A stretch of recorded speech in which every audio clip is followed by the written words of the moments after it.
I think it's time we ask ourselves if we still know the freedoms that were intended for us by the Founding Fathers. They seem to be in full-scale retreat from spending cuts and are talking about raising people's taxes again. And I have only one thing to say to the tax increasers. Go ahead, make my day. If we lose freedom here, there's no place to escape to. This is the last stand on earth.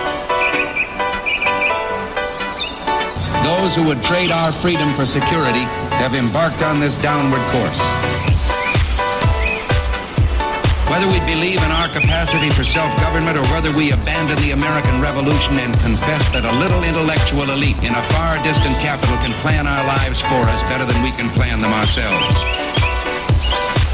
Conduit News Radio with Paul Harrell is on now.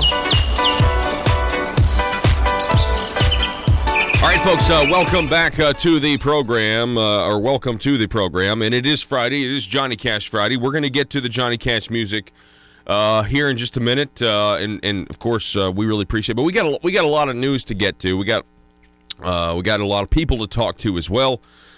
We'll be talking with Ed Monk. He'll be on the program. We're going to talk about. I saw this again, another Mike Masterson piece.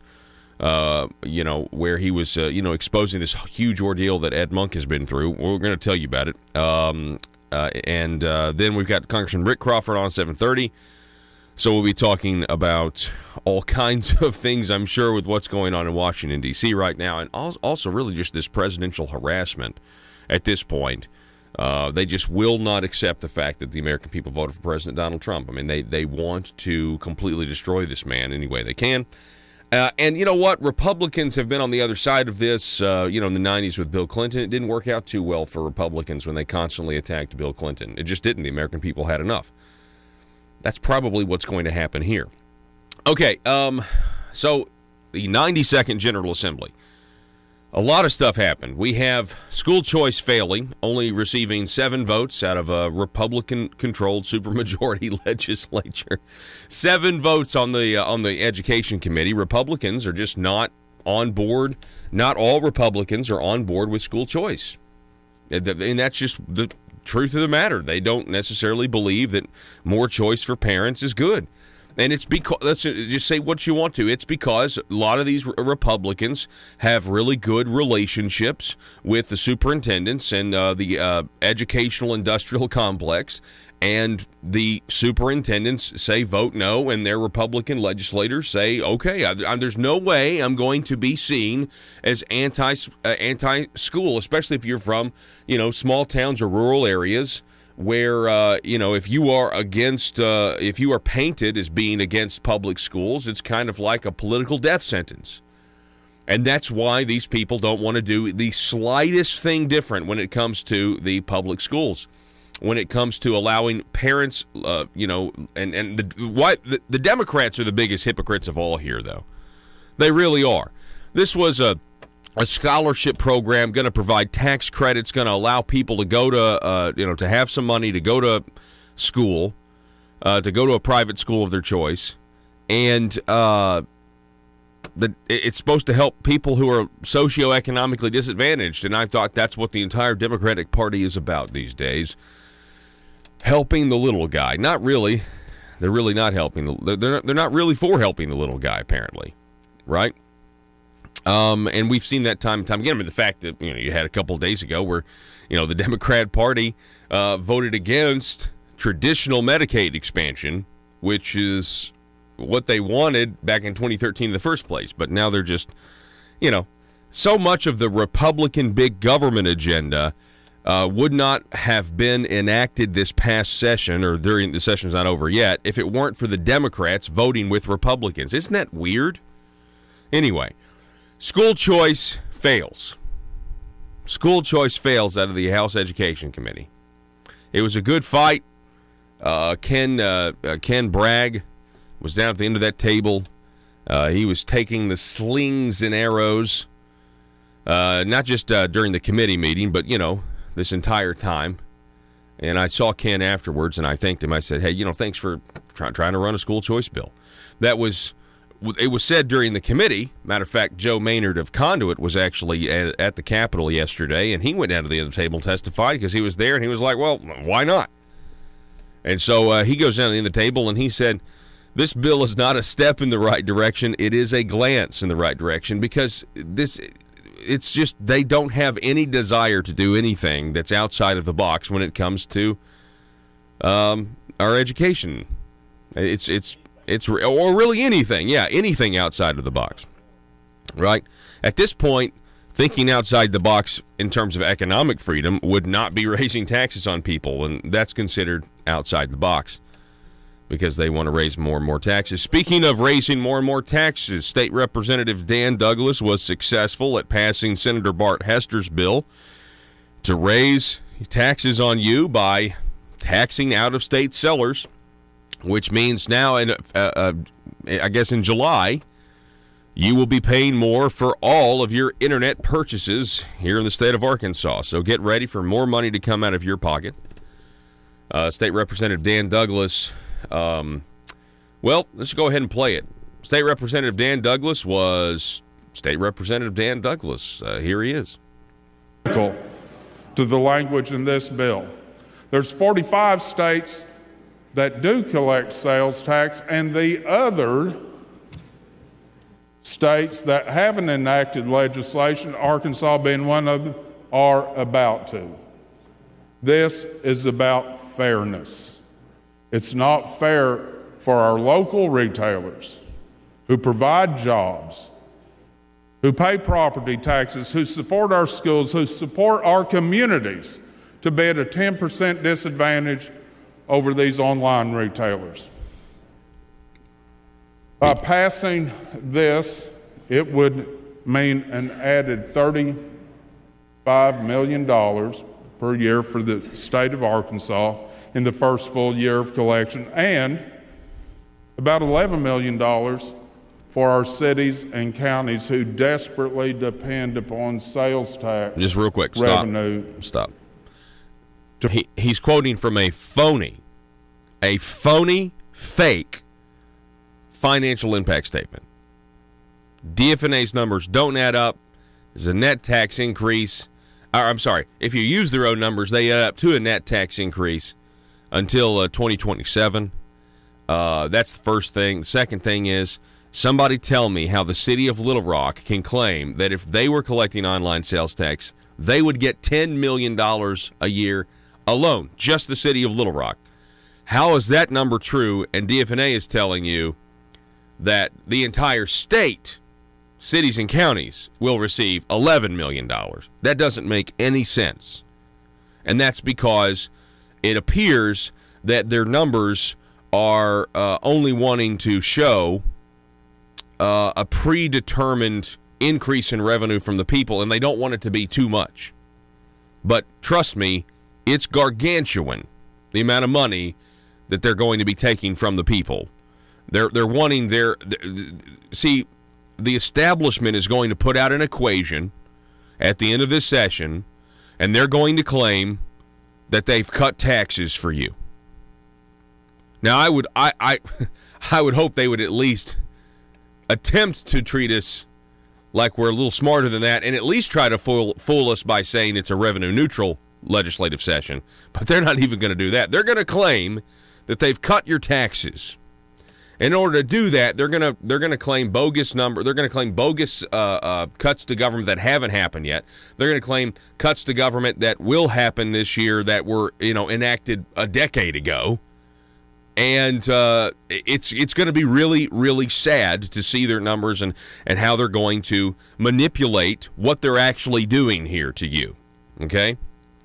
And I just have a feeling in order for that equation to work out, it'll just be very convenient if DFNA says what they want the numbers to say and not what they actually will be. DFNA, unfortunately for them, you guys have now become a political arm. You're now a political organization, and it's really sad. It's really sad that you're of course you work for the governor. I mean, what are you going to do? Keep going, Dan Douglas. To manage their budgets. So you take all these together and put them in all these parts and put them together in an economic development package and you have economic a development. total reduction. You take the income from the internet sales tax minus the tax cuts, we'd have a total reduction of $30 million. I feel like this what a deception. It's a good economic development package. It's good for our retailers. It's good for our businesses. It's good for economic development in the state of Arkansas. And with that, I'd entertain a few questions. Representative Sullivan, for what purpose? This question, please. You're recognized. I know this has been difficult. I know we're having tax cuts and adding some, and it's been a compromise all the way, and I respect that and appreciate that. Does the tax cut outweigh, or is there more of a tax cut over the increased taxes in our first year, or does it take us a while to get there to where we're actually seeing the tax increase outweigh the tax cut? Representative Sullivan, if we take the corporate tax cuts, which would come in the first year, that's $39.4 million. It's estimated that the internet sales tax portion of this would be $35 million to the state. See, how convenient. So then you've got $11 million to cities and counties, so that makes $46 million total. The first year it would not, but after the net operating loss carried forward, it certainly would, and in the end, say 10 years out, it would be a reduction, or it would be offset by about $70 million. So it takes us a little while to come up to well, that's good that it's good that he's savings, being honest about that portion. There. Saying that actually it is a net tax increase. I recognize that. Can you narrow it down any more than 10 years? I mean, or do we have that calculation yet? Well, depends on the revenue coming in. Here's the thing, Representative Sullivan. You know, a lot of these are estimates. You know, the internet sales tax portion, that's kind of a wag, and a wag is a wild-ass guess. Great. You know?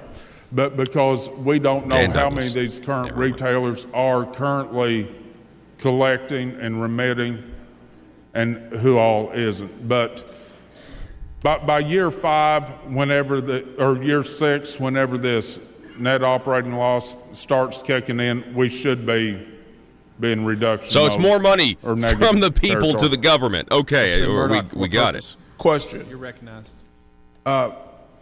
The combination of all of these taxes, I've seen all of these in individual, in their own bills. Now, this time we've put all this in one. Is this legal, first of all? I have some questions of the legality of putting these taxes all together. Is it legal? Yes, sir, it is. But because this is making these are all recommendations from the Tax Reform Task Force. We've passed other bills here that are multiple recommendations from them that are all germane to the same thing. This is tax reform, tax reduction, and fairness. And so they're all germane, and it would be a legal combination. I asked that question wrong. Do we get a legal opinion, or do we just think it's legal, or is there a legal opinion? Stop. Whatever. That's my question. Let's go to Josh Miller. Skip down to Josh Miller, and then we're going to read you the vote tally on this. Here is State Representative Josh Miller, who goes down to speak against raising more taxes on the people of Arkansas. Now to speak against the bill. Beep, beep.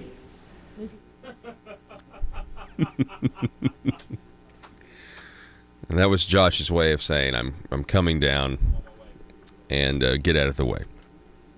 It's fantastic. Did anybody see the April Fool's joke that Representative Miller, you recognize that Josh Miller played? Thank you, Mr. Speaker. I'm going to be real brief.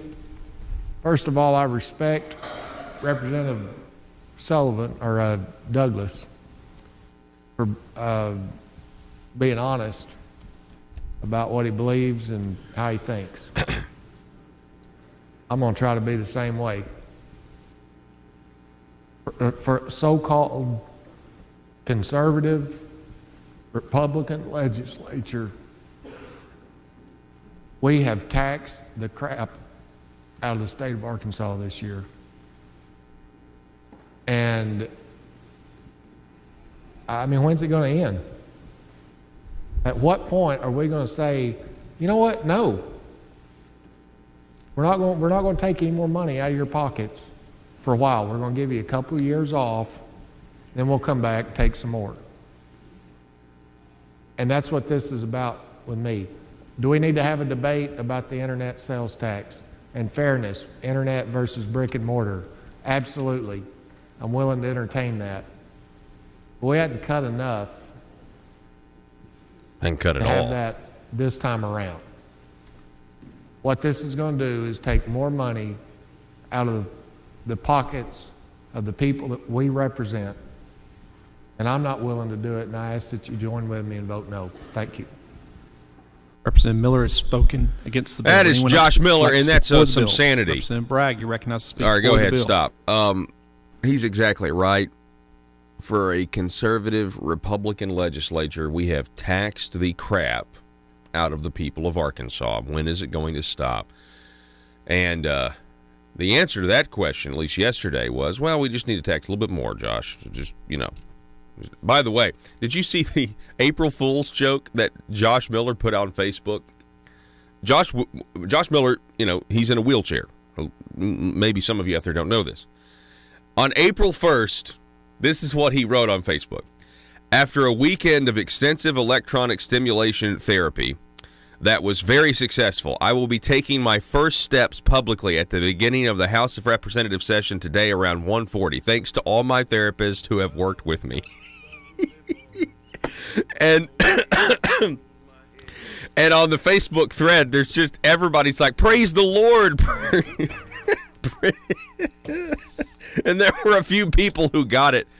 Oh man, I and I actually, I hate that it was a joke. I hate that it was an April Fool's joke. But what a sense of humor Josh Miller has. Okay, it's Johnny Cash Friday. We're going to be back here in just a moment.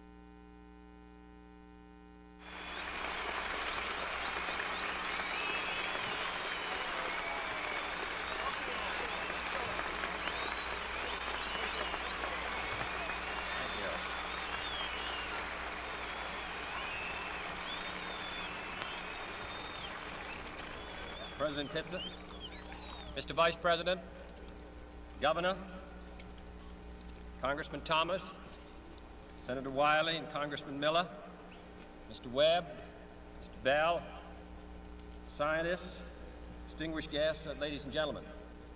I appreciate your President having made me an honorary visiting professor, and I will assure you that my first lecture will be very brief. I am delighted to be here, and I'm particularly delighted to be here on this occasion. We meet at a college noted for knowledge, in a city noted for progress, in a state noted for strength, and we stand in need of all three. For we meet in an hour of change and challenge, in a decade of hope and fear, in an age of both knowledge and ignorance. The greater our knowledge increases, the greater our ignorance unfolds. Despite the striking fact that most of the scientists that the world has ever known are alive and working today, despite the fact that this nation's own scientific manpower is doubling every 12 years in a rate of growth more than 3 times that of our population as a whole, despite that, the vast stretches of the unknown and the unanswered and the unfinished still far outstrip our collective comprehension. No man can fully grasp how far and how fast we have come. But condense, if you will, the 50,000 years of man's recorded history in a time span of but a half a century. Stated in these terms, we know very little about the first 40 years, except at the end of them, advanced man had learned to use the skins of animals to cover them. Then about 10 years ago, under this standard, man emerged from his caves to construct other kinds of shelter. Only 5 years ago, man learned to write and use a cart with wheels. Christianity began less than 2 years ago. The printing press came this year. And then less than 2 months ago, during this whole 50-year span of human history, the steam engine provided a new source of power. Newton explored the meaning of gravity. Last month, electric lights and telephones and automobiles and airplanes became available. Only last week did we develop penicillin and television and nuclear power. And now, if America's new spacecraft succeeds in reaching Venus, we will have literally reached the stars before midnight tonight. This is a breathtaking pace, and such a pace cannot help but create new ills as it dispels old. New ignorance, new problems, new dangers. Surely the opening vistas of space promise high costs and hardships, as well as high reward. So it is not surprising that some would have us stay where we are a little longer, to rest, to wait. But this city of Houston, this state of Texas, this country of the United States was not built by those who waited and rested and wished to look behind them.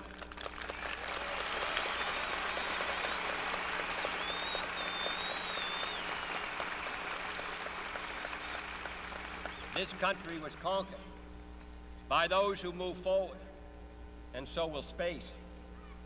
William Bradford, speaking in 1630 of the founding of the Plymouth Bay Colony, said that all great and honorable actions are accompanied with great difficulties, and both must be enterprised and overcome with answerable courage. If this capsule history of our progress teaches us anything, it is that man in his quest for knowledge and progress is determined and cannot be deterred. The exploration of space will go ahead, whether we join in it or not. And it is one of the great adventures of all time. And no nation which expects to be the leader of other nations can expect to stay behind in this race for space. Those who came before us made certain that this country rode the first waves of the Industrial Revolution, the first waves of modern invention, and the first wave of nuclear power. And this generation does not intend to founder in the backwash of the coming age of space. We mean to be a part of it. We mean to lead it.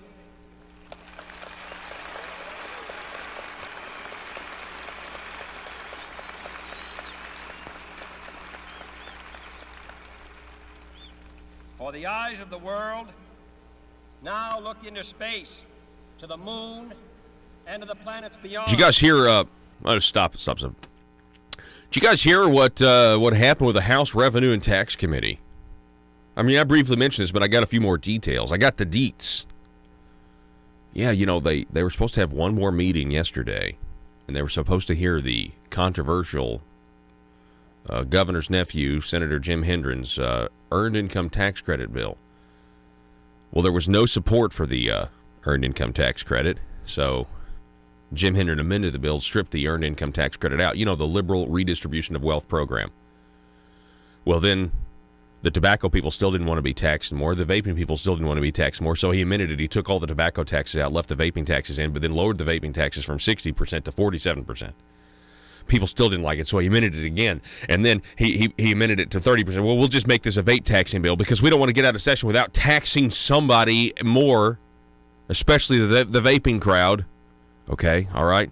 Well, eventually, from what I'm told, Joe Jett just kind of had enough. For whatever reason, Republican Joe Jett said, you know what, we're not even going to meet. Which essentially means anybody that's got bills in that committee, session's over next Wednesday, we're told. Very interesting stuff. A little longer, to rest, to wait. But this city of Houston, this state of Texas, This country of the United States was not built by those who waited and rested and wished to look behind them.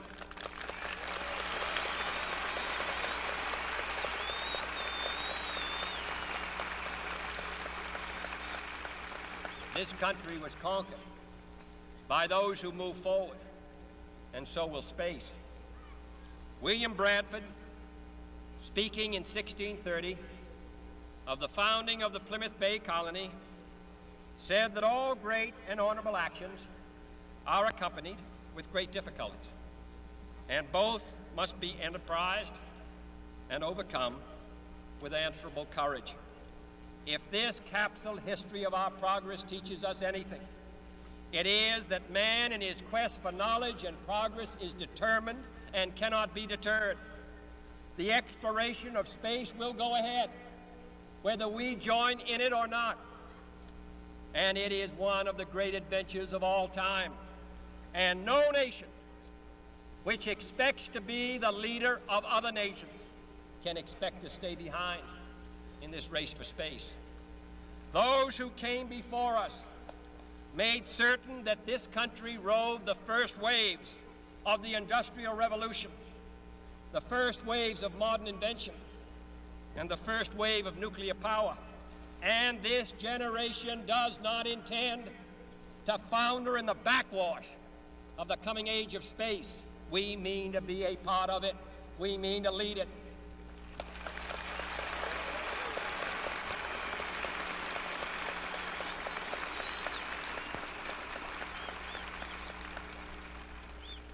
For the eyes of the world now look into space, to the moon and to the planets beyond. And we have vowed that we shall not see it governed by a hostile flag of conquest, but by a banner of freedom and peace. We have vowed that we shall not see space filled with weapons of mass destruction, but with instruments of knowledge and understanding. Yet the vows of this nation can only be fulfilled if we in this nation are first, and therefore we intend to be first.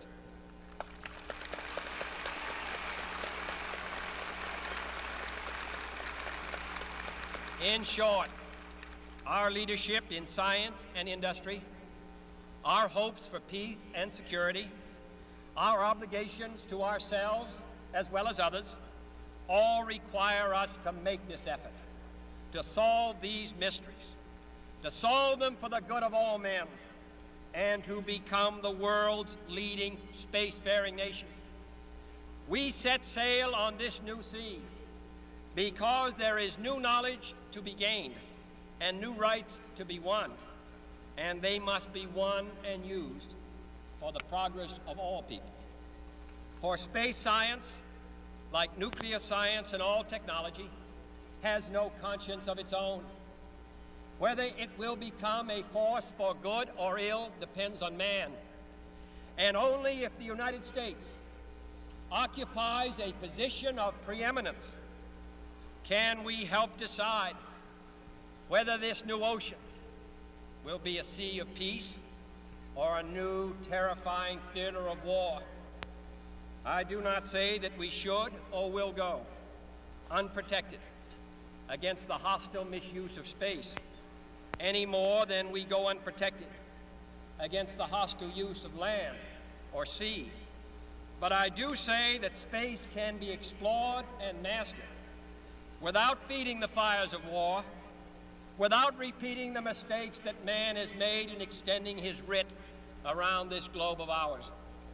There is no strife, no prejudice, no national conflict in outer space as yet. Its hazards are hostile to us all. Its conquest deserves the best of all mankind, and its opportunity for peaceful cooperation may never come again. But why, some say, the moon? Why choose this as our goal? And they may well ask, why climb the highest mountain? Why, 35 years ago, fly the Atlantic? Why does Rice play Texas? We choose to go to the moon. We choose to go to the moon We got some other news that happened. Aside from the fact, again, if you're just joining us, Senator Jim Hendren's earned income tax credit bill appears to have died this session and been referred to interim study because House Rev and Tax Committee just didn't meet yesterday.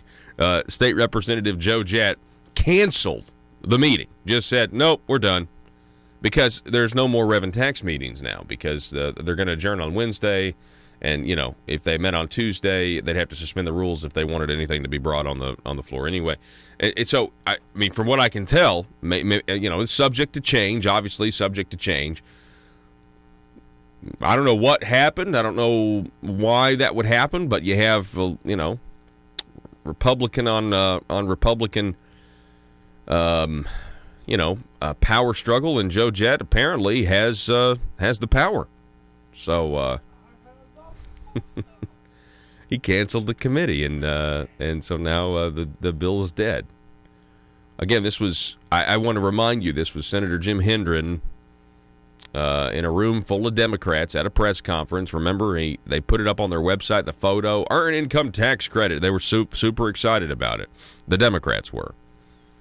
Still, and then, of course, all this tax increase on tobacco and then tax increase on vaping. Apparently, it's dead for the time being. Anyway, folks, other news, we have a sanctuary city bill. This would be a bill to prohibit cities from having sanctuary policies when it comes to illegal immigrants. This is a controversial bill that made it out of the committee yesterday, the Senate committee. This headline here from John Moritz, city directors take sides on sanctuary bill. 2 on Little Rock's board differ on immigration policy effort. This is Senator Gary Stubblefield's bill. Let's see here. SB 411. The Senate Committee on City, County, and Local Affairs endorsed the measure by a voice vote Thursday, sending SB 411 to the full Senate. Fascinating. And so that'll be interesting next week to see what happens with that. In the final days of the session. This is a sanctuary city bill. Matter of fact, I'd actually like to hear some of that video. Let's look for that video here in a minute, or we'll get it queued up. But let's backtrack, because right now what we have queued up for you is the debate over school choice. Should parents have more choice when it comes to sending their kids to the school? Should you be confined to a school just because you are born in a certain area, a certain zip code, or you are born at a certain socioeconomic status? Wealthy parents, they can pretty much send their kids wherever they want to if they choose. That's not the case for others, and so this was an attempt to help those people. It was an attempt to, of course, the left. The radical left, the educational industrial complex, they were. I was in the committee room yesterday. They were out in force, man, and it was really funny. They kept being like, "This is taxpayer money," and I'd be like, "It's not taxpayer money," and then the guys in front of me would be like, "Yes, it is." It was pretty funny. I was engaging in just a little bit of trolling. I almost at one point was going to be like, "Everybody in the room who's for school choice, say yeah." And, of course, I didn't but thought about it. Anyway, so eventually there's you get Ken Bragg down there, and he presents the bill in a very measured way. And eventually you get the people who are for and against, and they're going to speak for it, and they're going to speak against it. And there's this guy named, what do I have written on that paper? His name is Dan Jordan, right? Yeah, and he's with the Arkansas, what do I have written there? Arkansas. Okay, so a guy by the name of Dan Jordan with the Arkansas Association of School Boards, Arkansas School Board Association. He goes down to the end of the table and, he gives his little talk about why this is wrong. Well, after he speaks against it, State Representative Dan Sullivan had a question for him, and it was a really good question. And it was essentially, hey, do you think parents are better at making these decisions than the government? And Dan Jordan from the Arkansas School Board Association didn't want to answer the question. Listen to this exchange.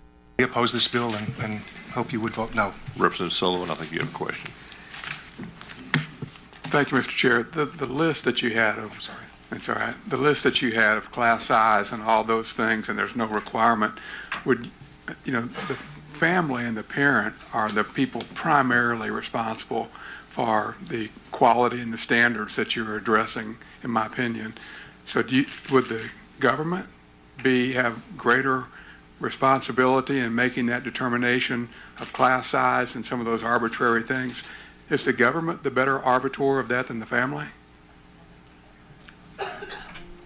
I wouldn't answer that question that way, but I would answer that question that with regard to... Well, that's how I'm asking it, though. Okay. I would say that the state that creates standards for school systems, public school systems, are the right people to make that decision, and I guess that would be my answer. Stop. Follow up, Mr. Chair. All right, now I'm applauding this. First of all, applaud Dan Sullivan for an excellent question. Is the state the better arbiter to make these decisions, or the family? At first, Dan Jordan says, "Well, I wouldn't really answer that question this way." Well, I wouldn't ask the question. He doesn't want to have to answer.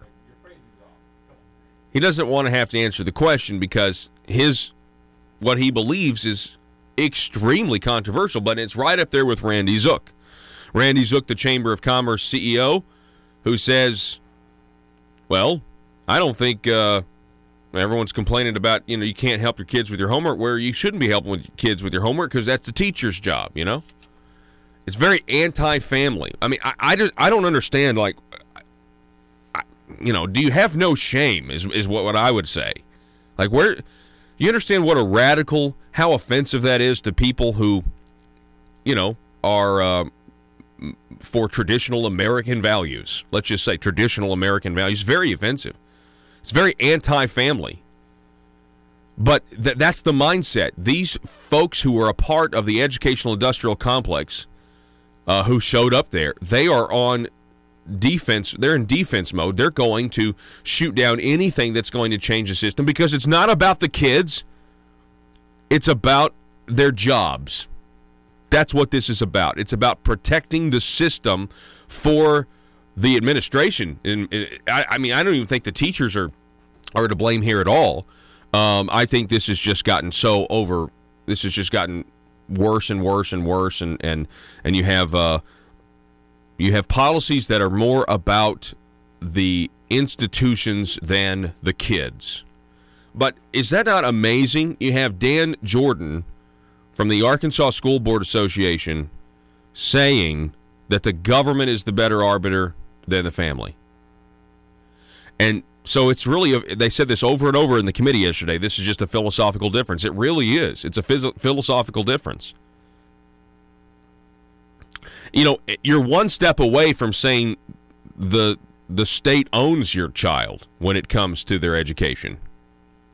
We're really getting really dangerously close to that mindset. And I just think for the average Arkansan to hear this is offensive. I don't think they have a clue how offensive they sound. But see, the average Arkansan, doesn't know that this is going on, that this is the mentality of those. This was an attempt to fix a system that is not producing the results that it used to produce in this country. Our education systems in the 60s and 70s were produced far better results than we're producing now. And one of the reasons a lot of people cite is because of the breakdown of the traditional family.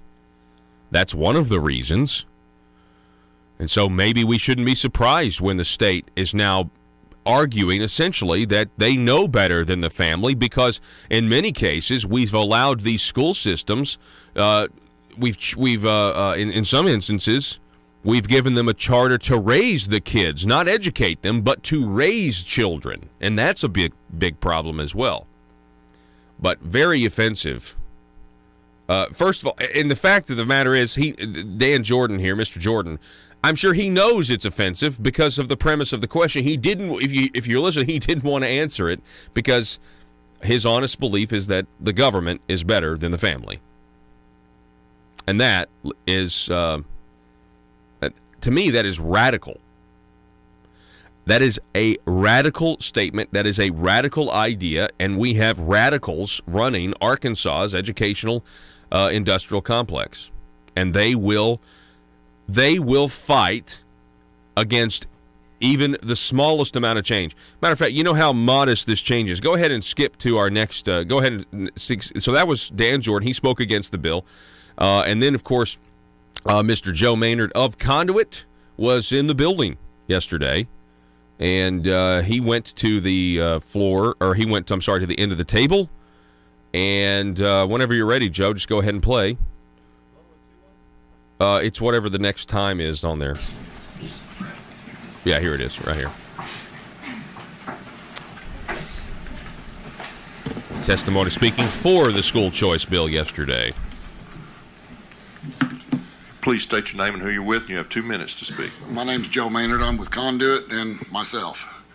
I'm one of those rare people down here that's an employer of people for 37 years. I've talked to hundreds, hired hundreds. Most of us in this room probably have a good education. We got it probably in the 60s and 70s.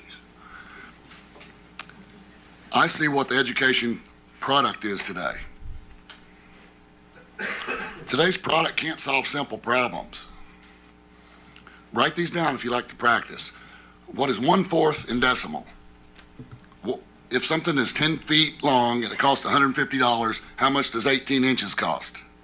What is the difference between parameter and perimeter? There'll be a pop quiz later. The high school students cannot answer these questions. Most of them, the majority of them. I've seen thousands of applications. This is a global disgrace. The bottom line here for me, since I have 2 minutes, it's not getting better with more cost and more public schools and more programs. The people in this room and past people in this room have had 3 decades to fix this problem at least. We've gone from first to mediocre in the world. The answers are not here. Nobody has the answers. If you could have, you would have. Now, it's time to do something, perhaps many things, radically different. Out of the box, as I've heard said here. This bill isn't that. It's not even a step in the right direction, but it is a glance in the right direction. What you're doing is not working for the consumer of the product. I appreciate you trying this bill. Try this, because what you're doing for the past 3 decades is not working. That was Joe Maynard. It's a testimony there. Actually, the looks on the faces of some of these legislators, they were triggered by his testimony. It was quite humorous. So we hadn't tried putting that $3 million in preschool. Do you think that might work? No. Don't expand something that's not working. That's fantastic. Any other question? Representative Walker, you recognize. I've got lots of ideas. If you want Somehow you appear to have the notion that private schools provide superior education. Wonder why you have that notion. What a crazy idea that is. Studies that dealt with Ivy League education, which said that the students who came from private schools, Exeter and places like that, may have had higher test scores, but when the deal went down at the end of the day, the public school children did no less than equally well, but in most cases superior to the ones who came from private schools. Are you aware of that? I'm not aware of a study, but I'm aware of what I see out in the world. Well, I understand. And what you're doing is not working. Well, then nothing is working, is it? Correct. Thank you. Representative Deffenbaugh, you're recognized. I was going to sleep through this, but apparently not. Yeah, I have that effect on people. It's kind of hard to do. The only thing is, Deffenbaugh was triggered. He was triggered by this. Also, a long time, and I don't think they're failing. I'll argue with anybody in that. I know a lot of good teachers that have excellent results in their classroom. Why can't they answer those math problems then? They work at it, and just for me to sit here and listen to that, I'm just not buying it. Sorry. And I understand what you're saying, and by no means would I categorically say that every student and every teacher is not working. Obviously, we're all still able to speak to each other. Some of us can even add. So it's not a failure, and it's not. I would say the majority of the blame is not on teachers. Yeah. But when you take the administrative costs that have skyrocketed over the past 15 years as a percentage of per student cost, are there any other it's questions? not going to work. Any other questions? All right, there it is. By the way, the school choice bill, which is just, was going to attempt to allow, I think, 400 students in socioeconomic disadvantaged situations be able to access some funds to go to a private school if they choose to. It failed in that committee. Republican supermajority legislature only got 7 yes votes, needed 11 to advance to the House floor. And so the educational industrial complex was once again successful at defeating even the most modest suggestions of changing the status quo. We're going to take a break. Back in a moment.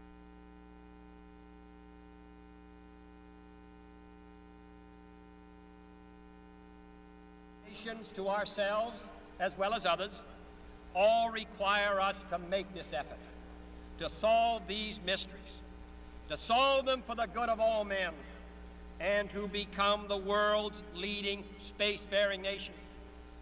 We set sail on this new sea because there is new knowledge to be gained and new rights to be won, and they must be won and used for the progress of all people. For space science, like nuclear science and all technology, has no concept. February 7th, they got. Whether it will become a force for good or ill depends on man. And only if the United States occupies a position of preeminence can we help decide whether this new ocean will be a sea of peace or a new terrifying theater of war. I do not say that we should or will go unprotected against the hostile misuse of space any more than we go unprotected against the hostile use of land or sea. But I do say that space can be explored and mastered without feeding the fires of war, without repeating the mistakes that man has made in extending his writ around this globe of ours.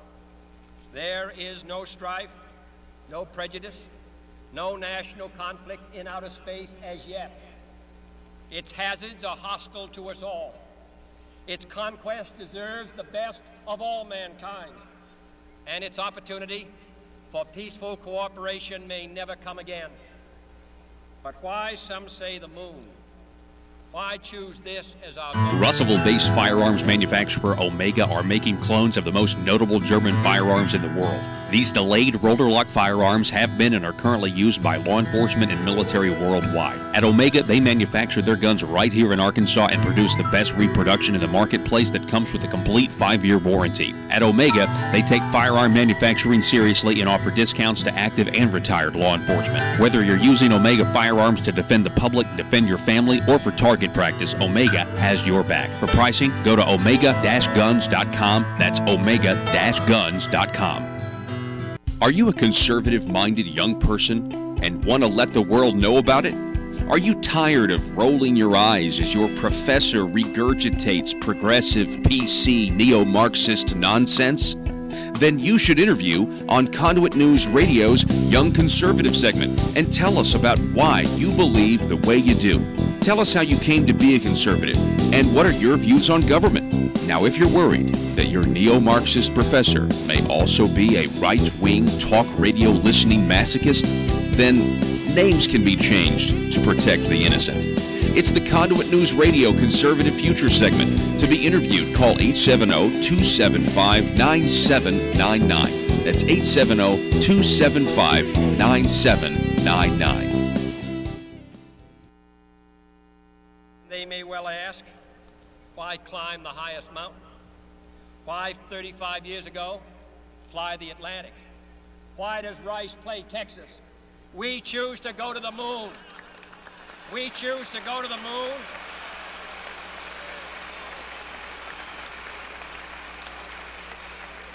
We choose to go to the moon in this decade and do the other things, not because they are easy, but because they are hard.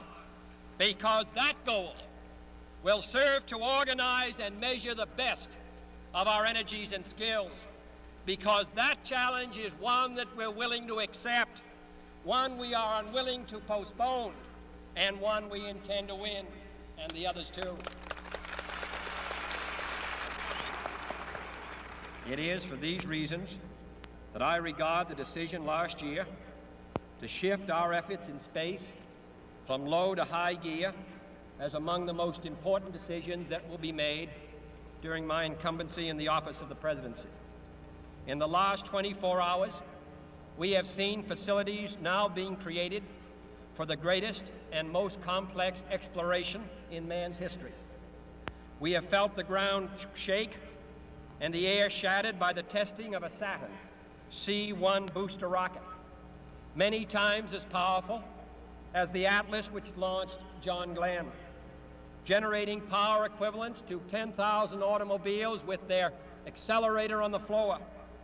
We have seen the site where 5 F-1 rocket engines, each one as powerful as all 8 engines of the Saturn combined, will be clustered together to make the advanced Saturn missile, assembled in a new building to be built at Cape Canaveral, as tall as a 48-story structure, as wide as a city block. All right, welcome back. So apparently there was, according to John Moritz, you had 2 Little Rock city directors yesterday who were on opposite sides of illegal immigration. Lance Hines, who represents Ward 5, spoke in favor of state legislation, Gary Stubblefield's legislation, that would prohibit municipalities from enacting sanctuary policies that interfere with federal enforcement of immigration law or prevent police from questioning people about their immigration status.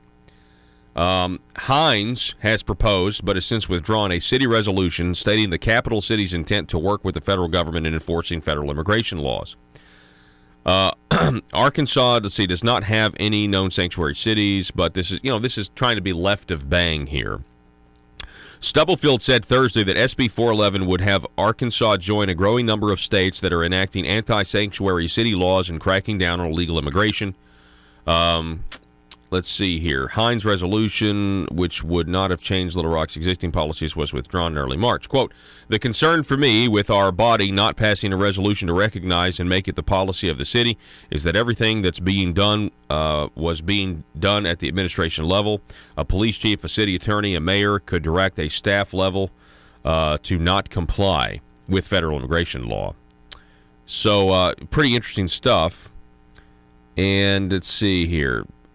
According to, Pew Trust, let's skip down here. Stubblefield told the City, County, and Local Affairs Committee on Thursday that Virginia last week became the latest state to adopt such a law. We've got the video of this. We're just out of time for this hour, so we'll probably get to this. Next hour, and we'll hear from the Little Rock City Director Joan Adcock. I think she and the City Director Lance Hines, they were both there yesterday, at least according to the video and the agenda, and one spoke for, one spoke against. But, what do you think? Do you think we should have an anti-sanctuary city law where the state, first of all, the cities don't exist without the state. The state is sovereign. The state, is right, but the state of Arkansas is sovereign over the cities. They can, that's the whole reason that they're down there right now, as a matter of fact. So, we're the United States, not United Cities. Joe. That's funny. It's funny. No, it was good. It was good. Joe in here. We're in the United States, not the United Cities. Okay, so that actually is brilliant, actually. It makes perfect sense. We're going to be right back, and when we come back, we're going to be talking with Mr. Ed Monk. And he's trying to get to the bottom of something that it was very concerning. It appears to be a cover-up, something that happened to him personally. We're just going to let him tell his story. There was a piece in the Gazette by Mike Masterson on this earlier in the week. Back in a minute. The news and talk of Northeast Arkansas. This is News Talk 101.3 FM and 12:30 AM KBTM, Jonesboro, an EAB radio station. Most complex exploration in man's history. We have felt the ground shake and the air shattered by the testing of a Saturn C-1 booster rocket, many times as powerful as the Atlas which launched John Glenn, generating power equivalents to 10,000 automobiles with their accelerator on the floor. We have seen the site where 5 F-1 rocket engines, each one as powerful as all 8 engines of the Saturn combined, will be clustered together to make the advanced Saturn missile, assembled in a new building to be built at Cape Canaveral, as tall as a 48-story structure, as wide as a city block, and as long as 2 lengths of this field. Within these last 19 months, at least 45 satellites have circled the Earth. Some 40 of them were made in the United States of America, and they were far more sophisticated and supplied far more knowledge to the people of the world than those of the Soviet Union. The Mariner spacecraft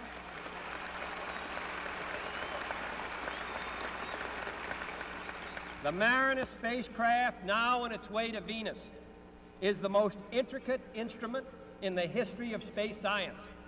The accuracy of that shot is comparable to firing a missile from Cape Canaveral and dropping it in this stadium between the 40-yard lines.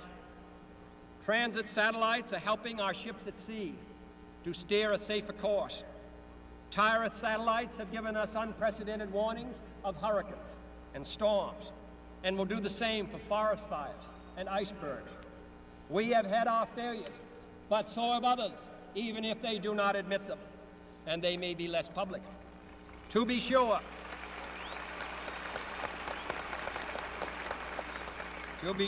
we are behind, and will be behind for some time in manned flight. But we do not intend to stay behind, and in this decade we shall make up and move ahead.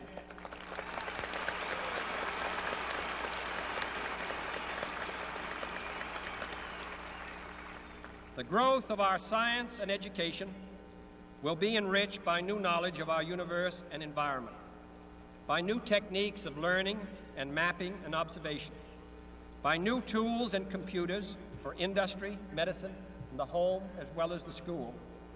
Technical institutions such as Rice will reap the harvest of these gains. And finally, the space effort itself, while still in its infancy, has already created a great number of new companies and tens and thousands of new jobs.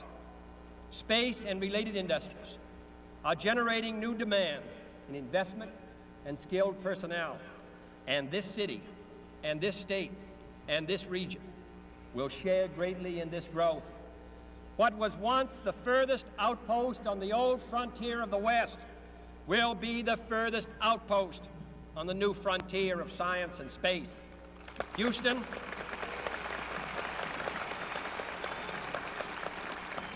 your city of Houston, with its manned spacecraft center, will become the heart of a large scientific and engineering community. During the next 5 years, the National Aeronautic and Space Administration expects to double the number of scientists and engineers in this area, to increase its outlays for salaries and expenses to $60 million a year, to invest some $200 million in plant and laboratory facilities, and to direct or contract for new space efforts over $1 billion from this center in this city.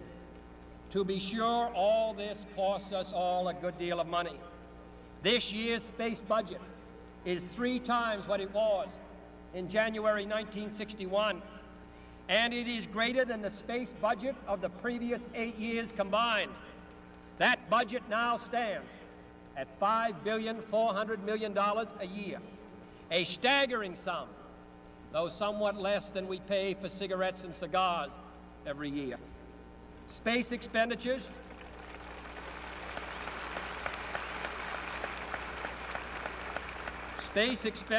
will soon rise some more, from 40 cents per person per week to more than 50 cents a week for every man, woman, and child in the United States. For we have given this program a high national priority. priority. Even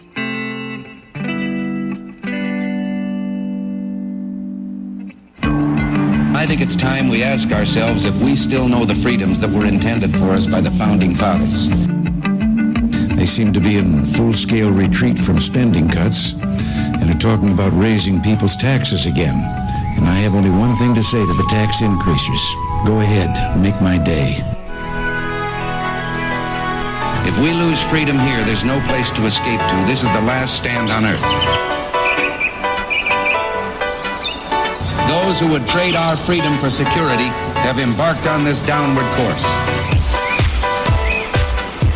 Whether we believe in our capacity for self-government or whether we abandon the American Revolution and confess that a little intellectual elite in a far distant capital can plan our lives for us better than we can plan them ourselves.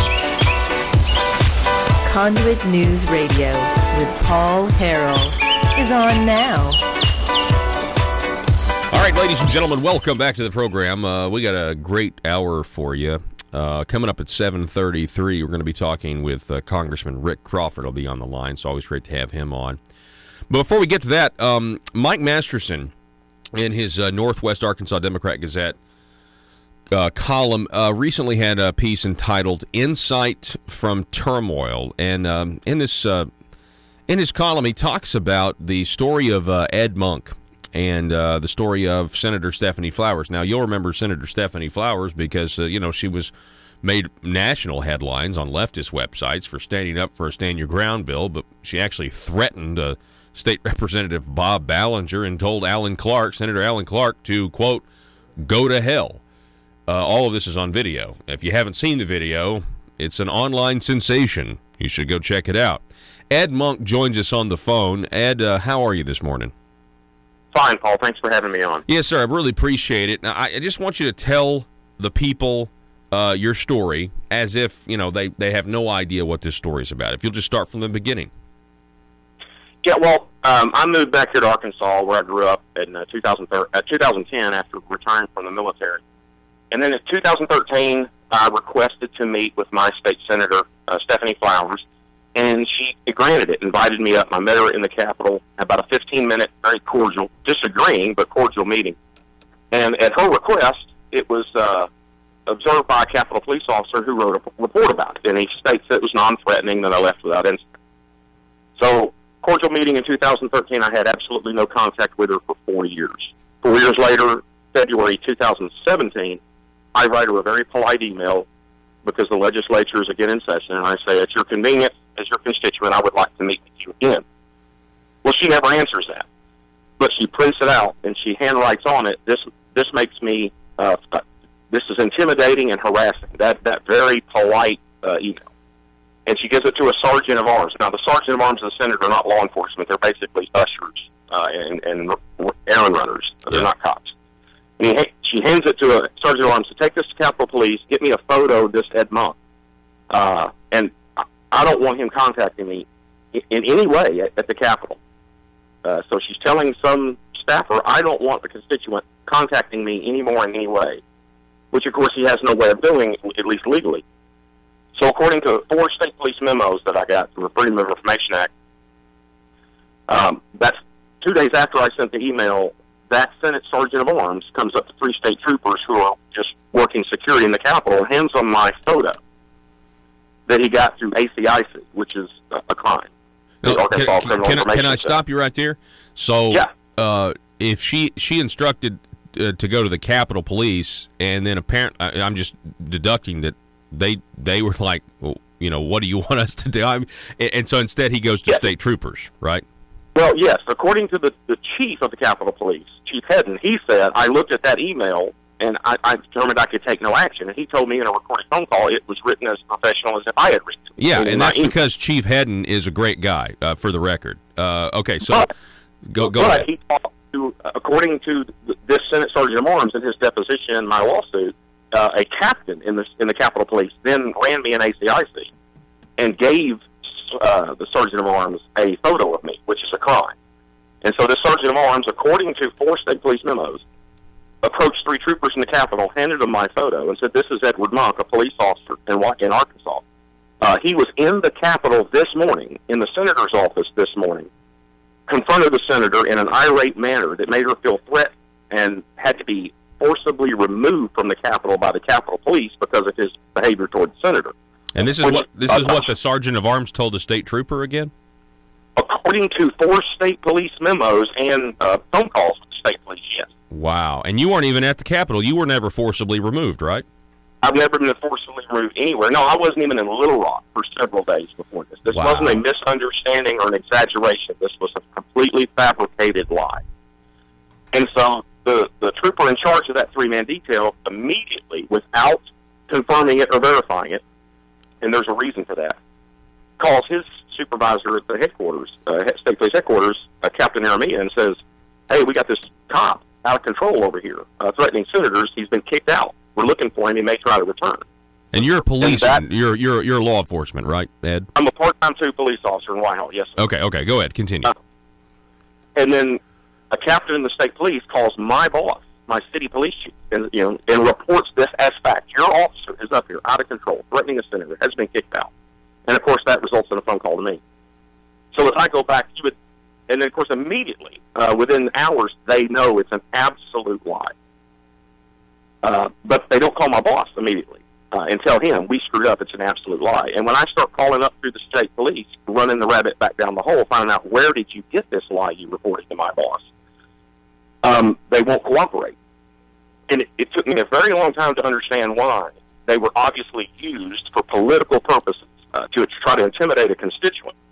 Why they wouldn't cooperate until I found out that the sergeant of arms, who they say did it, they say, but now they won't publicly admit, is a retired state trooper.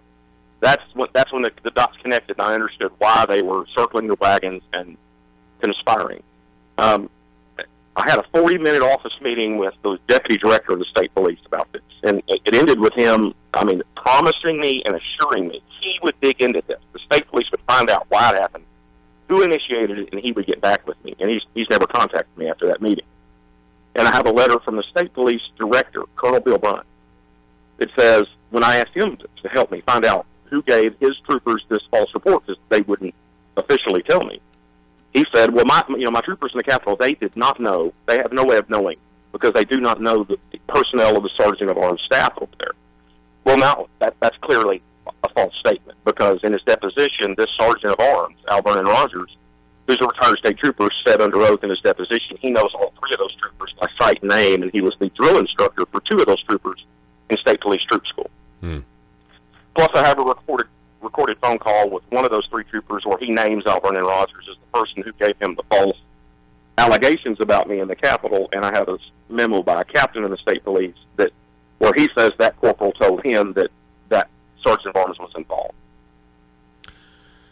We're talking with Ed Monk, and you can obviously understand why I wanted to have him on the program, folks, because this is an injustice. This is really wild that this would happen to a private citizen by our own government. So, Ed, do we actually know? It sounds to me like whoever made up the story that you were at the Capitol when you were not, that you were irate when you were not, that you were forcibly removed when you were not, that probably came from one person, and now everyone's circling the wagons. Do we actually know who it was that decided to fabricate this story?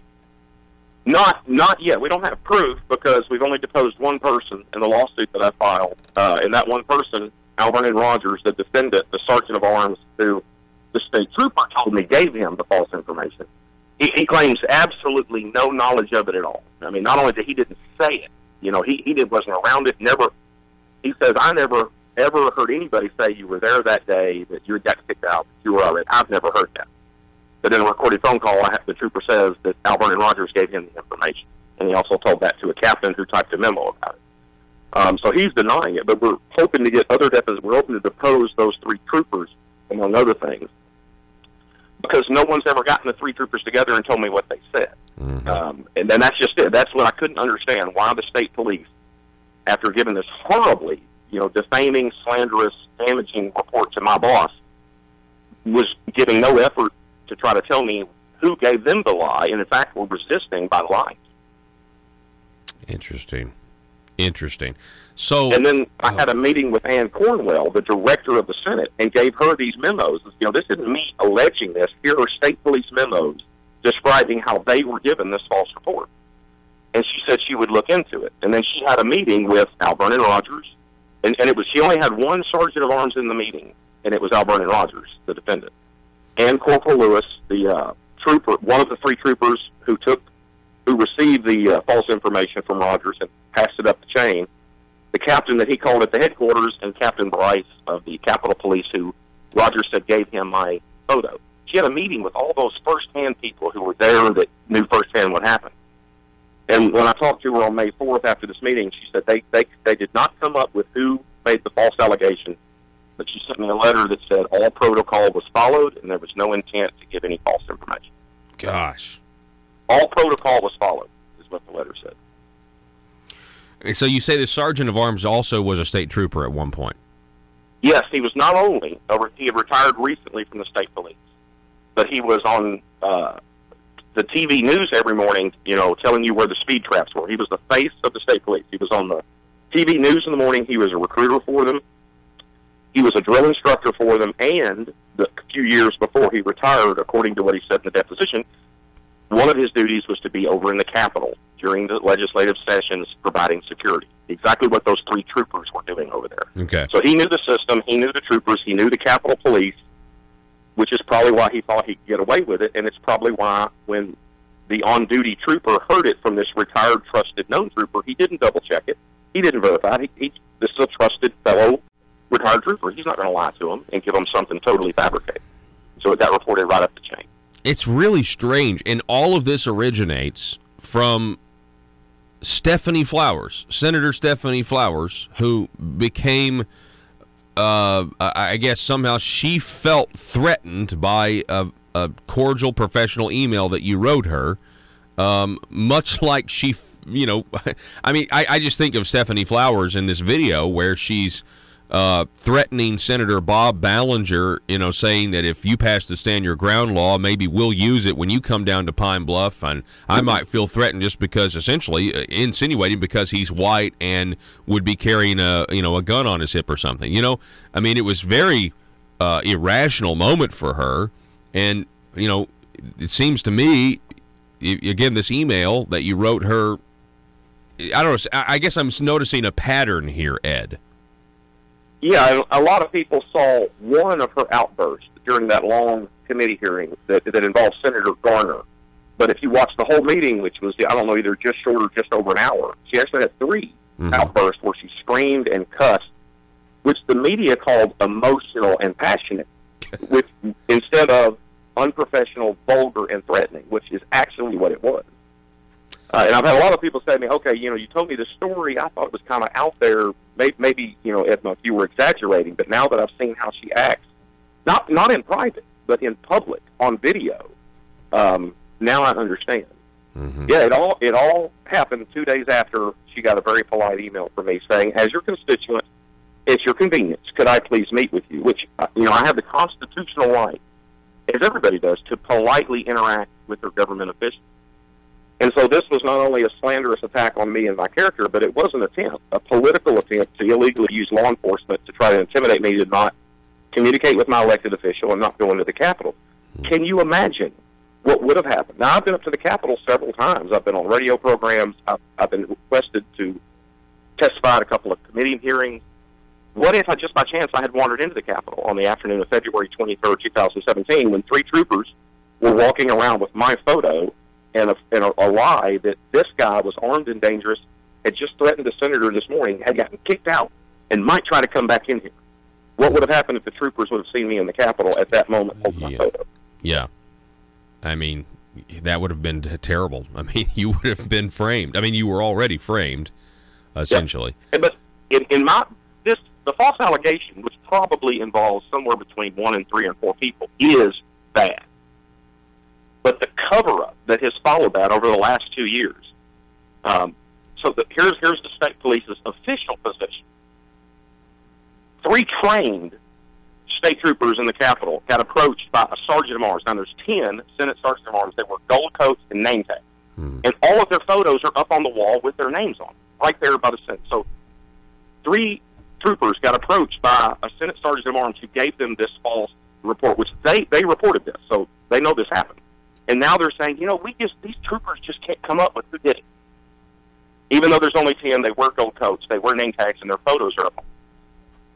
And even though I've got a recorded phone call where one of those 3 troopers tells me who did it, and I've got a state police memo by a captain who says that corporal told him who did it. Mm-hmm. But if you ask them right now, of course, they probably wouldn't answer you, but they would say, as the director of the state police, Colonel Bill Bryant, wrote me in a letter, we have no way of knowing because my troopers do not know anybody over there in the Senate sergeant at arms staff, even though we know that's absolutely false. It's again, the Senate and then the Capitol Police. Captain Bryce of the Capitol Police told me in a recorded meeting I had with Dan Cornwell, and he was in it. He said there's no possible way the Capitol Police would have given my ACIC photo to a Senate sergeant of arms because he knew that was a crime. You can't give a non-law enforcement officer ACIC product. But in his deposition, Alvernon Rogers, the sergeant of arms who did it, under oath, said that Captain Bryce of the Capitol Police gave him my ACIC photo. So you can always understand 1 or 2 bad apples. But instead of, okay, this happened, as the state police say it did, the false allegations, identify who did it and deal with them. The state police is lying to me, the Capitol Police is lying to me, and the Senate staff is lying. Everybody's lying to try to cover up and protect the state employee who did something extremely unethical and probably criminal. Well, so what happens now? You say you're in the middle of a lawsuit. What's the end game for you? People, what do you want out of this? What are you trying to get out of this? And what I tell them is, it shouldn't matter what I want. If I'd have died the day after the false allegation, it shouldn't matter what I want. What everybody wants, should want, who's in government and out of government. Everybody should want, when this happens, something this unethical, actions by a state employee in his office, in his position, while on duty, does something this unethical, everybody ought to want to identify that person, anybody involved in doing the unethical act, and get rid of them and deal with them. Yeah. That's what should happen, whether I want it or not. Right. Even if I said, forget it, everybody's, no, we don't want these type of unethical people. And now, 2 years later, with everybody lying about it, everybody who's lied about it. I'm not saying they can't get into heaven. I'm not saying that they're horrible people. I'm just saying they can't be in government. You can't have people who will outright lie and outright use law enforcement for political purposes illegally. You can't keep them in government. Huh. I can't argue with that. I can't argue with that at all, Ed. And I think, I'm so sorry that this has happened to you. This is terrible. Absolutely terrible. Well, it's been over, and every time it gets worse. Every time I find out new information, so we deposed. We've done one deposition of the defendant, the sergeant of arms. Well, they also deposed me. He's being represented by the Attorney General's office. He has an attorney from the State Attorney General's office because he was a state employee when he did this. So in their deposition of me, they're showing me emails that I sent to Stephanie Flowers back in 2013 to ask for the meeting that we did have, the polite meeting that we did have. And this attorney representing the defendant handed me printed copies of these emails that I also have. In these printed copies, they have changed the times on them to Greenwich Mean Time instead of local, 6 hours ahead. So it looks like I'm emailing her at 1 in the morning, 2 in the morning. Suggesting, well, weren't you harassing the senator by emailing her in the middle of the night? Because they changed the time to Greenwich Mean Time. And so instead of 7 p.m., it says, 1 or 2 p.m. or 1 or 2 a.m. This is the Attorney General's office of the state of Arkansas is doing. So every time something happens, more state employees act unethically. And I'm continually surprised about it. I shouldn't be. But I'm continually surprised. Yeah. That last point, that is outrageous. I have copies of the emails. I know when I sent them, and I'm looking at it, and it says, I can't remember that 1:28 a.m., but then it says GMT plus 0.0. And after 24 years in the military, I know what that means. So they changed it to Greenwich Mean Time. Gosh. And she's asking me, why did you keep emailing the senator into the middle of the night, into the morning? Isn't this harassing? And I'm looking at it and go, this is not correct. What do you mean it's not correct? The numbers are right there. This is an attorney from the state Attorney General's office in a deposition. Recorded doing this. Wow. Okay. Well, Ed, I mean, you just got to keep telling your story, This is outrageous. Well, please, Ed, thank you for coming on and keep us updated about this. This is just outrageous. This is outrageous. So anytime, Paul. Thanks for having me on. Yes, sir. Yes, sir. Best of luck to you. Ed Monk, everybody. I mean, you talk about, in our society, we always, the left especially, right? We got to have a victim and we got to have an oppressor. Ladies and gentlemen, I present to you an actual victim. We'll be back in just a moment. Education will be enriched by new knowledge of our universe and environment, by new techniques of learning and mapping and observation, by new tools and computers for industry, medicine, and the home as well as the school. Technical institutions such as Rice will reap the harvest of these gains. And finally, the space effort itself, while still in its infancy, has already created a great number of new companies and tens and thousands of new jobs. Space and related industries are generating new demands in investment and skilled personnel, and this city and this state and this region will share greatly in this growth. What was once the furthest outpost on the old frontier of the West will be the furthest outpost on the new frontier of science and space. Houston,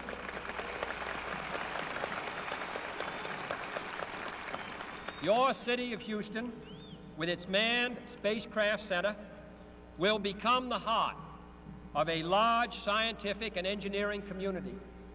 During the next 5 years, the National Aeronautic and Space Administration expects to double the number of scientists and engineers in this area, to increase its outlays for salaries and expenses to $60 million a year, to invest some $200 million in plant and laboratory facilities, and to direct or contract for new space efforts over $1 billion from this center in this city. To be sure, all this costs us all a good deal of money. This year's space budget is 3 times what it was in January 1961, and it is greater than the space budget of the previous 8 years combined. That budget now stands at $5.4 billion a year, a staggering sum, though somewhat less than we pay for cigarettes and cigars every year. Space expenditures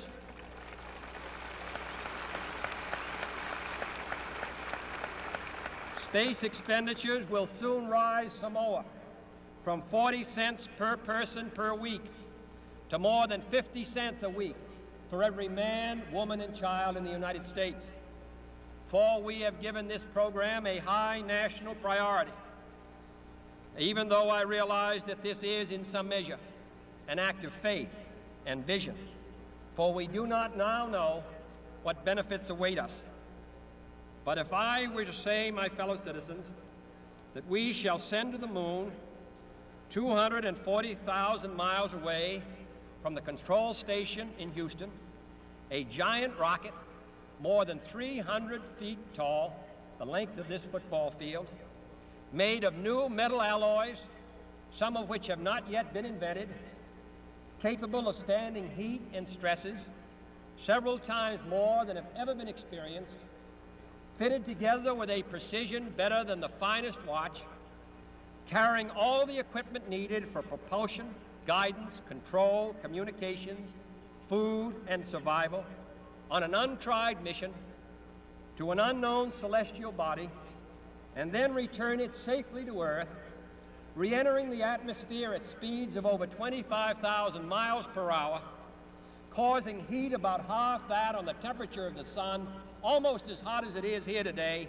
and do all this, and do all this, and do it right, and do it first before this decade is out, then we must be bold.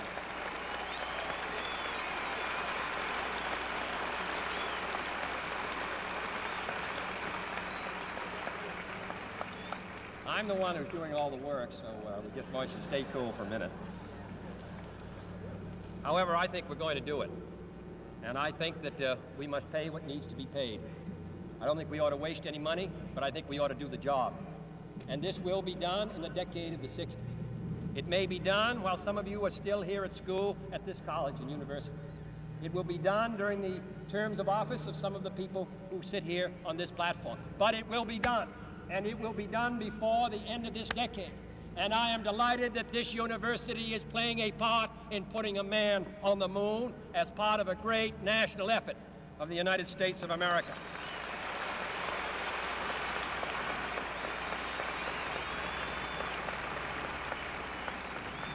Many years ago, the great British explorer George Mallory, who was to die on Mount Everest, was asked why did he want to climb it. He said, because it is there. Well, space is there, and we're going to climb it. And the moon and the planets are there, and new hopes for knowledge and peace are there. And therefore, as we set sail, we ask God's blessing on the most hazardous and dangerous and greatest adventure on which man has ever embarked. Thank you.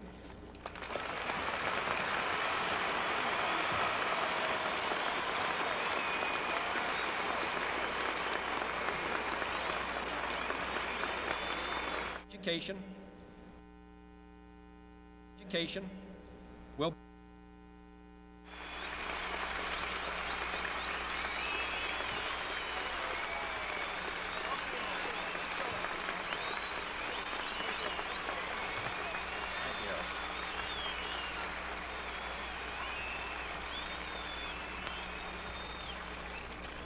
President Pitzer, Mr. Vice President, Governor, Congressman Thomas, Senator Wiley and Congressman Miller, Mr. Webb, Mr. Bell, scientists, distinguished guests, ladies and gentlemen. I appreciate your president having made me an honorary visiting professor, and I will assure you that my first lecture will be very brief. I am delighted to be here, and I'm particularly delighted to be here on this occasion. We meet at a college noted for knowledge, in a city noted for progress, in a state noted for strength, and we stand in need of all three. For we meet in an hour of change and challenge, in a decade of hope and fear, in an age of both knowledge and ignorance. The greater our knowledge increases, the greater our ignorance unfolds. Despite the striking fact that most of the scientists that the world has ever known are alive and working today, despite the fact that this nation's own scientific manpower is doubling every 12 years in a rate of growth more than 3 times that of our population as a whole, despite that, the vast stretches of the unknown and the unanswered and the unfinished still far outstrip our collective comprehension. No man can fully grasp how far and how fast we have come. But condense, if you will, the 50,000 years of man's recorded history in a time span of but a half a century. Stated in these terms, we know very little about the first 40 years, except at the end of them, advanced man had learned to use the skins of animals. All right, here we go, folks. Welcome back to the program. We're in the final stretch here, hour 10 of Radio for the Week, and it's that time. Welcome back to the program. Congressman Rick Crawford is on the phone. Rick, it's always great to have you, sir. Hey, good to be with you. Okay, so we have not had have you on the program since we got this summary report from the Attorney General William Barr, saying that the president's campaign did not collude with Russia. Now, I know as a member of the Intelligence Committee, Rick, this was no surprise to you, but feel free to react. Well, look, Mueller came to the same conclusion that the House Intelligence and the Senate Intelligence Committees came to, and that was there was no evidence of collusion. It only took him 2 years and, upwards of $25 million, and however many FBI agents he had working and prosecutors and the whole nine, but came to the same conclusion. So, enough is enough, right? I mean, let's move on. But this is not about whether or not Russia or Trump colluded with the Russians. This is about what can we do to sustain this attack to carry us into the 2020 election cycle and have something to campaign on. Because we all know they don't have anything to campaign on. So this is a concerted effort to keep this in the headline, and their willing partners in the media are going along with it, hook, line, and sinker. In fact, not only are they complicit, I mean, they're even unwilling to acknowledge that they got it wrong. I have yet to see anybody that's been on the wrong side of this issue in the media come out and say, "Yeah, we blew that call. Now let's move on to something else." And you know what the real problem with this is that we do know, and we knew this going in, that the Russians were involved in trying to influence our election, just like they do everywhere else, Eastern Europe, the Middle East, the Balkans, Latin America. They're meddling in people's business all the time, and we're no exception. But because we've put so much emphasis on trying to prove this false narrative about the Trump campaign, that now we're behind the eight ball on actually preventing them from employing active measures in the 2020 election, because they just can't focus on anything else. We're talking with Congressman Rick Crawford. I mean, yeah, this is just about they don't want to accept the outcome of the 2016 election still. This is now so personal. And, of course, Congressman Crawford, along with the William Barr letter, the revelations now, officially, Robert Mueller, no collusion, we now have this glaring witch hunt. If you look into the FISA abuse and the Department of Justice officials who were at the very top under Obama, it looks like to me that they were abusing their authority and maybe acted in illegal ways. And so now the question is, will there be investigations? Will the FISA documents be released? Will we make sure this never happens again, as President has said, to another president of the United States? What are your thoughts? Well, let's hope so, because you're absolutely right. What we uncovered as a result of this Russia investigation are things that the Democrats in Washington don't want to talk about. And that is the fact that the Obama administration played a role in initiating this counter intelligence investigation against then candidate Trump, and kept it going as he became president-elect and ultimately president. So, think about that, a counterintelligence investigation.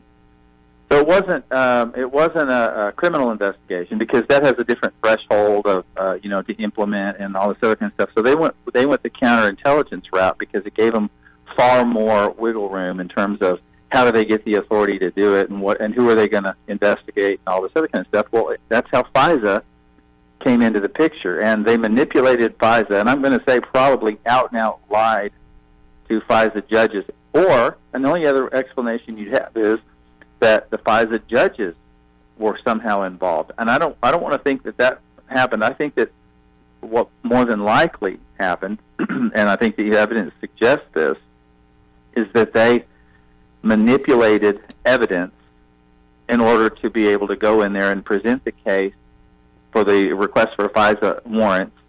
And see, those have to be renewed periodically, and they kept going in and renewing those FISA warrant applications so they could continue that surveillance on U.S. citizens, by the way. And so this was all done because, number one, they needed to prevent him getting the nomination. Then they find out, okay, well, heck, he's got the nomination. We got to do everything we can to prevent him from winning the election. Oh, heck, he won? Oh, no. Now we got to do everything we can to prevent him from being inaugurated. We've got to work really, really fast here because we only got a couple of months. We've got to bring this stuff out and show what a bad guy he is, and he's involved with the Russians. Otherwise, he's going to be inaugurated and sworn in as president. Oh, wait, he got sworn in? Oh, heck, now we've got to ramp it up even more because we've got to work on building the case for impeachment. So this got progressively worse. And what this all comes down to is the further along they went, the more necessary it became for them to cover their tracks, because this was no doubt a Hillary-initiated endeavor with, obviously, the support of Obama administration officials. And now we've got to create a great big smoke screen and cover our tracks. Otherwise, we're going to be in deep trouble. And so, at the heart of this, quite frankly, James Comey, Andy McCabe, Peter Strzok, Lisa Page, Bruce Orr, Nellie Orr, and you can see this vast incestuous relationship that existed among the FBI, DOJ, and Nellie Orr having worked for the CIA, Fusion GPS, Glenn Simpson, Christopher Steele, all these critical players in this huge, huge conspiracy to undermine the Trump campaign, the Trump transition team, and ultimately the Trump administration. And they have not been willing to come clean about it. Comey, and I have said on your program as far back as the 2016 election when I was saying, hold on, give him the benefit of the doubt. Mm-hmm. If you recall, we had this conversation about when he said, in this environment, pursuing prosecution of Hillary wouldn't be indicated. Well, I'm not sure what he was saying. I said that to you then. I'm not sure what he's saying, but he could be making the statement that, look, it's never going to stand in this administration, so there's no point in pursuing that. Okay, I'm willing to understand that perspective, but why'd you come out and say it? And then why did you come out and then reinitiate the investigation? And I think there were some things there that they were trying to do to ensure that their tracks were covered if, in fact, it was found out that they were doing these kinds of things. Comey's not a good guy. And so I gave him the benefit of the doubt, and I think we probably ought to always do that on the front end. But it has since come out that he is somebody that is only interested in his own advancement and his own personal aggrandizement.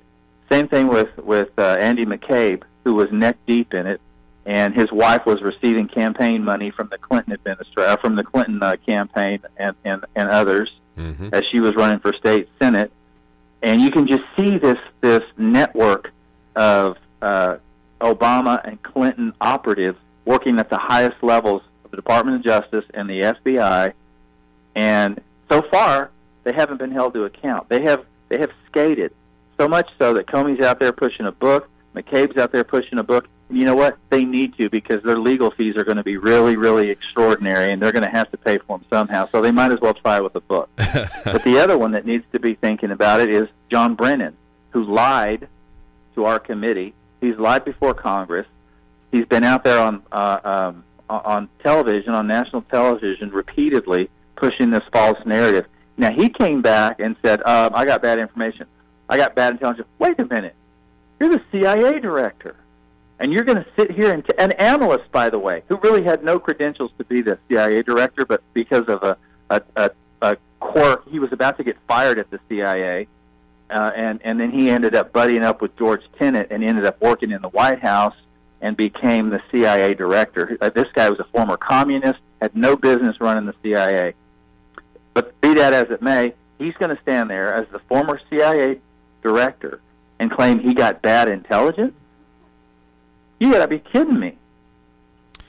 This is what we're up against. You're right. I really appreciate this. Is an incredible amount of information. We're talking with Arkansas Congressman Rick Crawford. He's on the House Intel Committee. We've talked before about releasing the FISA documents so the American people can see everything. I think it's clear now the president didn't declassify because his attorney said they'll be able to get you on the obstruction charge, or at least you'll help Mueller's case, trying to charge you with obstruction of justice.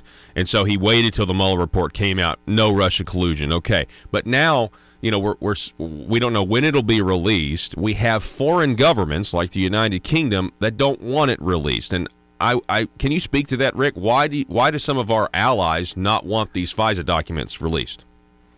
Well, as you can see through open source reporting, media reports and so on, nothing classified here. Christopher Steele was a former MI6 operative. He had been contracted by the FBI before as viewed as a credible source. He's British.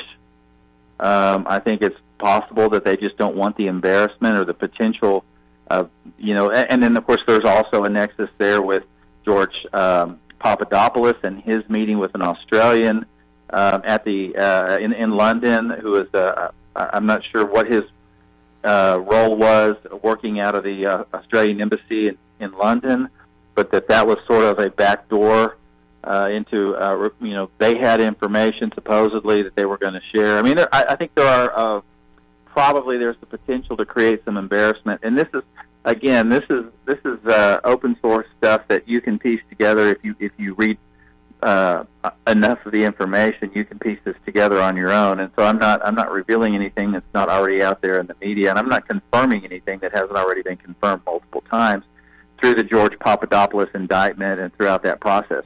So this is stuff that's all out there, has been reported by multiple sources multiple times. It's just that probably in this condensed, consolidated conversation we're having here, you're starting to see some things now come to a little more, present a little more clarity with regard to that issue. But there, I'm not saying that there was anything untoward involving either of those important, critical allies. I'm saying that there might be, just like in our case, a bad actor or two, that it might be embarrassing and reflect poorly on those nations, and they go, oh, we really would rather you didn't publish that. I understand that completely. But at some point in time, and this was talked about over the last year or two, about, if you could release those documents, I think it was probably good advice to not declassify at that point in time, to avoid any kind of claim that there was an attempt to obstruct. But the other thing is, Byron York wrote an interesting piece a day or two ago detailing the relationship between the Trump attorneys and Mueller. And I don't mean anything untoward about that relationship at all. I'm just saying that because Bob Mueller comes in, he's named the special counsel. The attorneys go, okay, we're going to cooperate fully. How many of us realized that they were cooperating fully? Nobody. And the reason they didn't is because President Trump politically needed to denounce the investigation. He called it a witch hunt for the last 2 years. He did that for political reasons. All the while, his team was cooperating and given everything, probably even more so than any other administration under the circumstances would be expected to.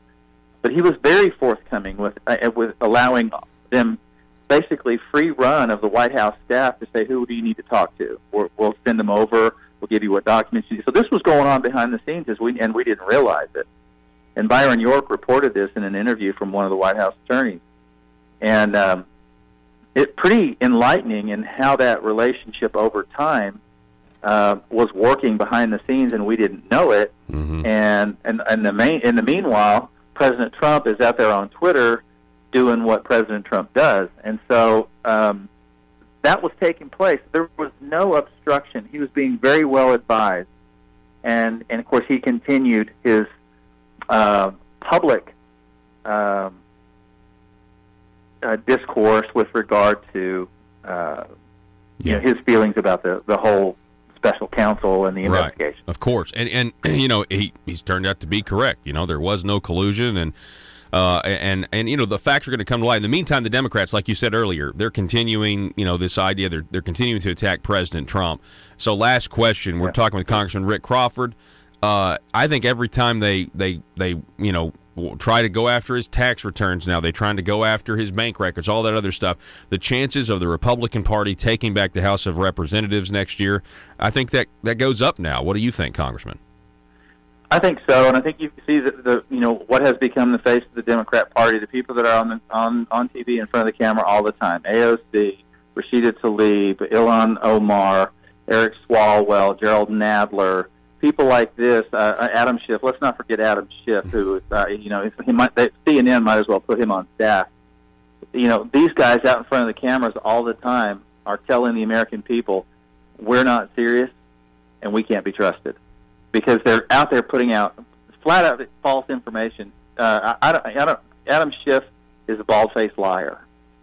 I'm sorry, and you don't like to use those terms about your colleagues, but he is a flat-out liar. And he and I had an exchange in an open hearing last week.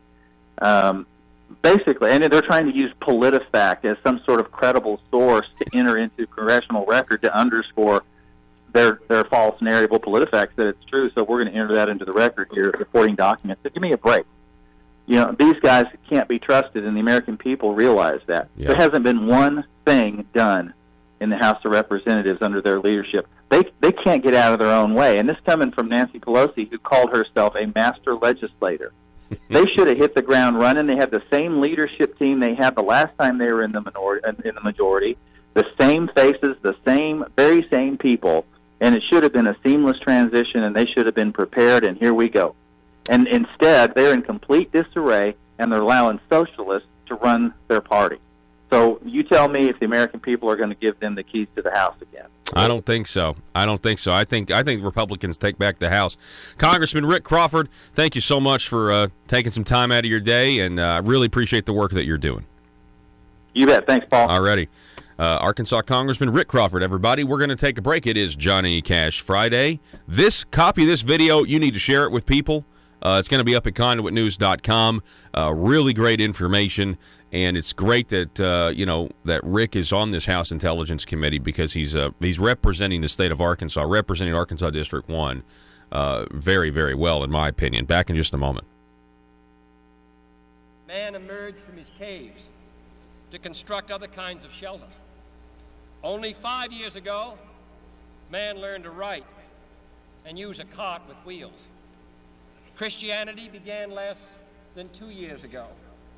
The printing press came this year. And then less than 2 months ago, during this whole 50-year span of human history, the steam engine provided a new source of power. Newton explored the meaning of gravity. Last month, electric lights and telephones and automobiles and airplanes became available. Only last week did we develop penicillin and television and nuclear power. And now, if America's new spacecraft succeeds in reaching Venus, we will have literally reached the stars before midnight tonight. This is a breathtaking pace, and such a pace cannot help but create new ills as it dispels old. New ignorance, new problems, new dangers. Surely the opening vistas of space promise high costs and hardships, as well as high reward. So it is not surprising Russellville-based firearms manufacturer Omega are making clones of the most notable German firearms in the world. These delayed rotor-lock firearms have been and are currently used by law enforcement and military worldwide. At Omega, they manufacture their guns right here in Arkansas and produce the best reproduction in the marketplace that comes with a complete 5-year warranty. At Omega, they take firearm manufacturing seriously and offer discounts to active and retired law enforcement. Whether you're using Omega firearms to defend the public, defend your family, or for target practice, Omega has your back. For pricing, go to omega-guns.com. That's omega-guns.com. Are you a conservative-minded young person and want to let the world know about it? Are you tired of rolling your eyes as your professor regurgitates progressive, PC, neo-Marxist nonsense? Then you should interview on Conduit News Radio's Young Conservative segment and tell us about why you believe the way you do. Tell us how you came to be a conservative and what are your views on government. Now, if you're worried that your neo-Marxist professor may also be a right-wing talk radio listening masochist, then names can be changed to protect the innocent. It's the Conduit News Radio Conservative Future segment. To be interviewed, call 870-275-9799. That's 870-275-9799. If you're like me, you believe that small business is the heart of Arkansas's economic engine, and it should be viewed that way by the politicians in Little Rock. Conduit for Commerce also believes, like you and I believe, policies that achieve less regulation and lower taxation help small business in Arkansas thrive. Other policies like small, constitutionally consistent government and reducing citizen dependency on government keeps it from growing and expanding its influence on our daily lives. Conduit for Commerce works every day to educate the general public and legislators on these important priorities in the name of Arkansas small business. By the way, contributions to Conduit for Commerce are tax deductible. Log on now to conduitforcommerce.org and click on Contact Us on the right side of the page. That's conduitforcommerce.org. Go there now and learn the facts on protecting small business in Arkansas.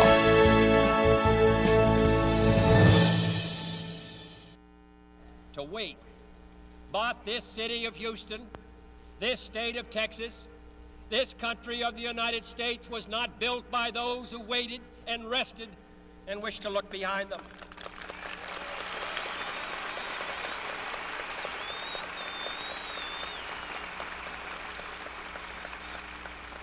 This country was conquered by those who move forward, and so will space.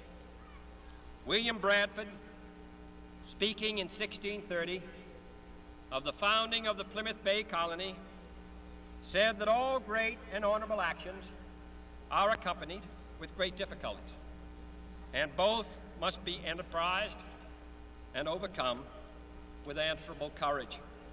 If this capsule history of our progress teaches us anything, it is that man in his quest for knowledge and progress is determined and cannot be deterred. The exploration of space will go ahead, whether we join in it or not. And it is one of the great adventures of all time. And no nation which expects to be the leader of other nations can expect to stay behind in this race for space. What the bill does, 411 simply prohibits sanctuary policies. It defines what a municipal sanctuary policy is in subsection B of the bill in lines 1 through 6. It also provides a penalty for the law in subsection C. As each of you know, I think you're all aware of that sanctuary policies defy federal law, which our cities and counties and state governments bodies are bound to comply with. And I can assure you that at this point, by interfering or not assisting or not reporting to the federal government, federal law is being violated. So at this time, Mr. Chair, I would like to ask a couple of gentlemen to come up that would like to testify. Sure thing. You want to go? They would just come to the table and identify themselves for the record.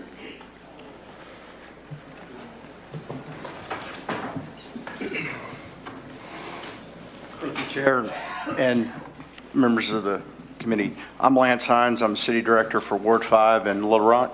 I'm here in support of Senate Bill 411. Normally, I would be up here opposing an intervention on self-rule of a local municipality, but earlier this year, I attempted to run a resolution that simply recognized what we were already doing as a municipality to comply with federal immigration law under our agreements with Department of Justice for our safety grants. Also going forward, the Department of Justice also changed that even to apply for a public safety grant from DOJ, you must affirm that you're following those points and policies. I was met with some resistance and withdrew my bill because I could not get a majority support on the Little Rock board. I think that the Senator's bill merely recognizes what we're already doing to comply. The concern for me with our body not passing a resolution to recognize and make it the policy of the city is that everything that's being done was being done at an administrative level. A police chief, a city attorney, a mayor could direct at a staff level to not comply, and then it would be up to somebody to either have a whistle blow or a citizen to file a complaint. I think this bill lines out. It doesn't change anything that we're already doing, but it does make it that we've got rules to follow at the municipal level. All right, folks, that is a little clip from the Senate committee yesterday where Senator Gary Stubblefield successfully got his sanctuary cities bill out of committee. We'll see what the left does. It's going to presumably go for a vote on the Senate floor next week. The session is going to be concluding sometime next week, we're told. And that concludes the broadcast for today and for the week. We'll see you on Monday. Arkansas, be safe.